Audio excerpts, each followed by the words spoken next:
میں تمام منصف لوگوں سے، انصاف پسند لوگوں سے یہ اپیل کروں گا کہ وہ تاریخ کی صحیح سمت میں آئیں اور اس سمت میں آ کر انصاف پسند لوگوں کا ساتھ دیں کہ جن کے مقدر میں اللہ تعالیٰ نے فتح لکھ دی ہے۔ یہودیوں کا یہ دعویٰ ہے کہ وہ اسرائیل کی ریاست بنا کر دراصل خدا کے وعدے کو پورا کر رہے ہیں۔ یہ ان کی آبائی زمین ہے جہاں وہ لوٹیں اور انہیں یہاں پر ریاست قائم کرنے کا مکمل حق ہے، یہ ان کا دعویٰ ہے۔ آج میں اس دعوے کو انشاءاللہ آپ لوگوں کے سامنے رکھوں گا اور اس دعوے کو سمجھنے کی کوشش کروں گا کہ اس دعوے میں کتنی صداقت ہے، کہاں تک یہ کریڈیبل ہے اور اس دعوے میں کتنی کریڈیبلٹی ہو سکتی ہے، یہ کتنا اپیلنگ ہے۔ افسوس کے ساتھ مجھے کہنا پڑتا ہے کہ جو لوگ فلسطین اور اسرائیل کے مسئلے پر زیادہ گہری نظر نہیں رکھتے ہیں، وہ اس بات کے قائل ہو چلے ہیں کہ شاید یہودیوں کا بھی اس زمین کے اوپر کوئی حق ہوگا، اس لیے ہونا یہ چاہیے کہ وہ اور فلسطینی دونوں بھائی بھائی بن کر رہیں اور ایک ساتھ اچھے پڑوسیوں کی طرح رہیں۔ لیکن جب ہم اس دعوے کے اوپر غور کرتے ہیں یہودیوں کے، وہ یہ کہتے ہیں کہ تورات میں book of Genesis verse number 3 to 5 اس میں اللہ تعالیٰ نے، خدا نے حضرت ابراہیم علیہ الصلاۃ والسلام سے ایک وعدہ کیا ہے، اور وہ وعدہ یہ ہے کہ ابراہیم، میں نے یہ علاقہ جو مصر کی نہر یعنی دریائے نیل سے لے کر دریائے فرات یعنی عراق تک جاتا ہے، یہ پورا کا پورا علاقہ ابراہیم علیہ الصلاۃ والسلام میں نے آپ کی نسل کے لیے لکھ دیا ہے۔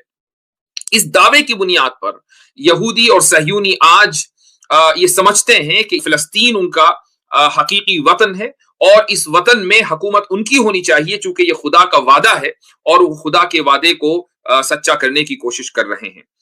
اگر ہم اس دعوے کو دیکھیں تو اس دعوے کے دراصل دو رخ ہیں۔ ایک رخ تو ہے قومی، یعنی یہودی قوم کو اس کے آبائی وطن ہونے کی بنیاد پر یہ حق ہے کہ وہ یہاں پر ریاست کی تشکیل کرے۔ تو ایک تو رخ یہ ہے اس دعوے کا، اور دوسرا رخ اس دعوے کا مذہبی ہے کہ مذہبی بنیادوں پر یہودیوں کو یہ حق ہے کہ وہ اس زمین کے اوپر اپنی ریاست قائم کریں۔ تو ہم دونوں رخ دیکھتے ہیں کہ قومی اعتبار سے کیا یہ دعویٰ صحیح ہے، قومیت کے اعتبار سے، یا اسی طریقے سے مذہبیت کے اعتبار سے یہ دعویٰ کہاں تک صحیح ہے۔ تو سب سے پہلے ہم قومیت کو لے لیتے ہیں۔ اگر یہی دلیل ہے کہ چونکہ یہود یہاں آج سے 2000 سال پہلے بستے تھے، اس وجہ سے یہودیوں کی یہ سرزمین ہو گئی اور اس وجہ سے یہودیوں کو یہاں پر اپنا ملک قائم کرنے کی اجازت ہو گئی، تو یہ دلیل اس لیے درست نہیں ہے کہ یہودی کوئی پہلی قوم نہیں ہے جو اس علاقے میں بسی ہے۔ یہودی بھی بسے تھے، لیکن ان سے پہلے دو قبیلے جو آج کی تاریخ میں عرب قبیلے کہلاتے ہیں، یہ دو قبیلے یہودیوں سے ہزاروں سال پہلے سے اس علاقے میں رہتے آئے ہیں۔ ان میں پہلے قبیلے کا نام ہے یبوس اور دوسرے قبیلے کا نام ہے کنعان۔ تو یبوسی اور کنعانی دونوں قبیلے اس علاقے کے اندر بستے آئے ہیں، انہی کی اولاد آج کے موجودہ فلسطینی ہیں۔ بلکہ تورات میں یبوس کا تذکرہ آیا ہے۔ اسی طریقے سے یہودیوں کا یہ بھی دعویٰ ہے کہ تورات میں بہت سی جگہ یروشلم کا تذکرہ آیا ہے، اس وجہ سے یروشلم ان کا ہونا چاہیے۔ اس کی جو اصل ہے وہ اورشالم ہے، اور اورشالم یبوس کے ایک بت کا نام تھا کہ جس کے نام پر یہ شہر بسا ہے۔ یروشلم کو اپنا سمجھنا اور اس نام کو زندہ رکھنا اس بات کی دلیل ہے کہ یہودیوں سے بہت پہلے یبوسی ٹرائب قبیلہ یہاں پر آباد تھا، اور انہی کی نسل نے بعد میں اسلام قبول کیا، کنعانیوں نے اسلام قبول کیا، آج جن کو ساری دنیا عربوں کے نام سے جانتی۔ حضرت ابراہیم علیہ الصلاۃ والسلام اس علاقے میں کئی صدیوں کے بعد آئے ہیں۔ جب حضرت ابراہیم آئے تو مجموعی اعتبار سے اس زمانے میں عمریں زیادہ ہوا کرتی تھی، تو ان کے یہاں پر قیام کی جو مجموعی مدت ہے، جو ٹوٹل پیریڈ ہے، وہ تقریباً 100 سال ہے۔ لیکن اس 100 سال کے عرصے میں حضرت ابراہیم علیہ الصلاۃ والسلام کی ملکیت میں اس علاقے کی ایک بالش زمین بھی نہیں تھی، اور اس کی گواہی خود تورات میں ہے۔ حضرت ابراہیم علیہ الصلاۃ والسلام کی اولاد میں حضرت اسحاق علیہ الصلاۃ والسلام اس علاقے میں رہے۔ حضرت اسحاق کے بیٹے حضرت یعقوب یہاں رہے۔